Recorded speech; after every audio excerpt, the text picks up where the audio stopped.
अभी कुछ लोगों का सवाल था मुझसे कि अगर आप कलेक्टर और एसडीएम होती तो आप क्या करती? आप भी सरकारी नौकरियों की भर्ती रद्द करती या फिर आपकी जिम्मेदारी होती कि आप निकलवाती? क्या करती हमारे लिए? तो एक बात बता दूं कि यहाँ पे कलेक्टर और एसडीएम का कोई रोल नहीं होता है कि भर्ती निकाले या रद्द करे। हाँ, कुछ स्थितियों पे भर्तियों के मामले में होता है कि वो अपना योगदान देता है। लेकिन मैं आपको क्लियर स्पष्ट बता दूं कि सरकारी भर्ती निकालना और उसे रोकना, रद्द करना अलग-अलग स्तर पर सरकार और भर्ती संस्था की जिम्मेदारी होती है। अब इसको मैं और क्लियर बता देती हूँ आपको डिटेल में, ताकि कुछ समझ में आ जाए। देखो, भर्ती निकालने की जिम्मेदारी यह काम किसका होता है? संबंधित विभाग जैसे राज्य सरकार, केंद्र सरकार और भर्ती निकालने वाली एजेंसियों जैसे यूपीएससी, एमपीपीएससी, एसएससी, रेलवे विभाग की होती है। अब ये विभाग क्या करते हैं कि सबसे पहले रिक्त पदों की जानकारी किसको भेजता है? सरकार को भेजता है। फिर अनुमति मिलने पर विज्ञापन जारी करता है। यहाँ पे समझो, भर्ती बंद रद्द करने की जिम्मेदारी या भर्ती रोकने या रद्द करने का अधिकार किसके पास होता है? समानता संबंधित सरकार, विभाग या भर्ती आयोग बोर्ड के पास होता है। कारण क्या हो सकता है? पेपर लीक हो गया हो, कोर्ट में केस चला गया हो, पदों की संख्या बदलना हो, नियमों में बदलाव करना हो, प्रशासनिक कारण या वित्तीय कारण भी हो सकता है। और कई बार तो हाई कोर्ट या सुप्रीम कोर्ट ऑफ इंडिया के आदेश से भी भर्ती पर रोक लग सकती है। अब पूछोगे कलेक्टर और एसडीएम का क्या रोल होता है मैडम?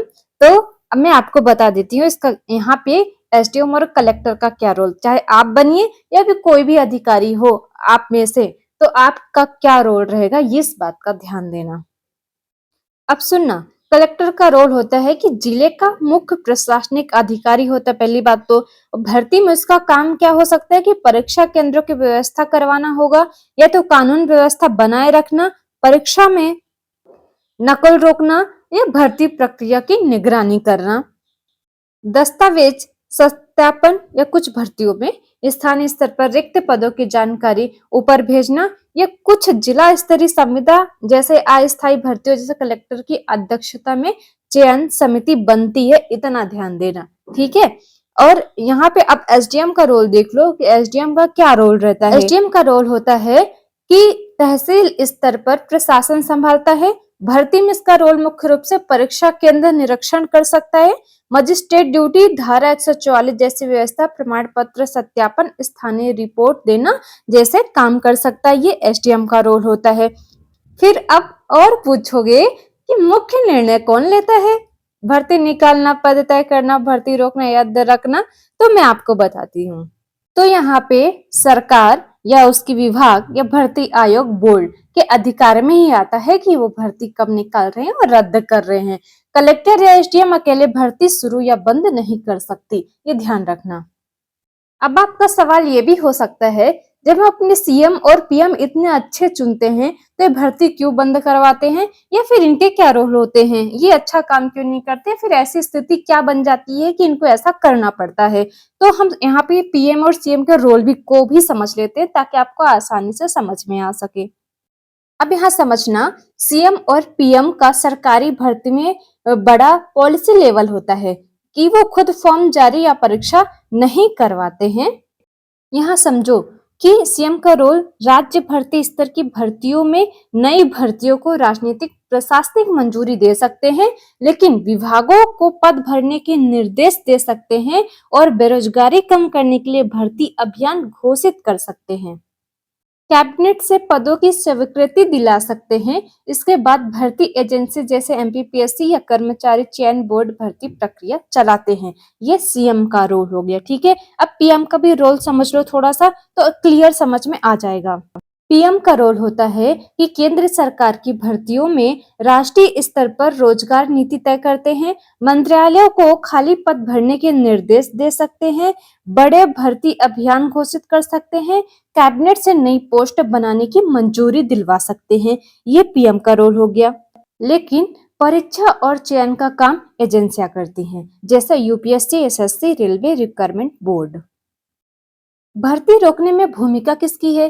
तो सीएम या पीएम सरकार की नीति बदलकर भर्ती रोक सकते हैं। इनकी नीति अलग होती है जी, भर्ती रोक सकते हैं।